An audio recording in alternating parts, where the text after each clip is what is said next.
ഇരിക്കൂർ കല്യാട്ടെ വീട്ടിലെ മോഷണവും യുവതി ദർശിതയുടെ കൊലയും സംബന്ധിച്ച കേസ് അന്വേഷണത്തിൽ വഴിത്തിരിവ്.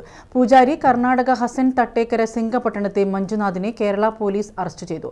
ദർശിതയുടെ വീട്ടിലെ പ്രേതബാധ ഒഴിപ്പിക്കാൻ 2 ലക്ഷം രൂപ വാങ്ങിയ സംഭവത്തിലാണ് ഹസനിലെ പൂജാരിയായ മഞ്ജുനാഥിനെ പോലീസ് അറസ്റ്റ് ചെയ്തത്.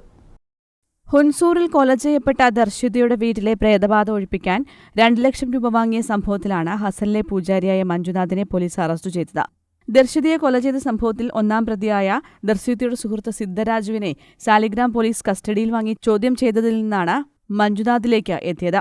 ഇരിക്കൂർ CI രാജേഷ് ആയോടിന്റെ നേതൃത്വത്തിലുള്ള പോലീസ് സംഘം മഞ്ജുനാഥിനെ മൈസൂർ കോടതിയുടെ അനുമതിയോടെ കണ്ണൂർ കോടതിയിൽ ഹാജരാക്കി റിമാൻഡ് ചെയ്തു.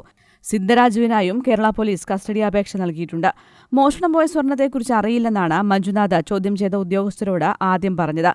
മഞ്ജുനാഥിനെ കസ്റ്റഡിയിൽ വാങ്ങിയാലേ കേസിന്റെ കാര്യത്തിൽ വ്യക്തത വരികയുള്ളൂ എന്നാണ് പോലീസ് കണക്കുകൂട്ടുന്നത്. കല്യാണിൽ നിന്ന് കാണാതായ പണത്തിന്റെ കാര്യത്തിൽ വ്യക്തത വന്നിട്ടുണ്ടെങ്കിലും സ്വർണത്തിന്റെ കാര്യത്തിലാണ് തീരുമാനമാവേണ്ടത്.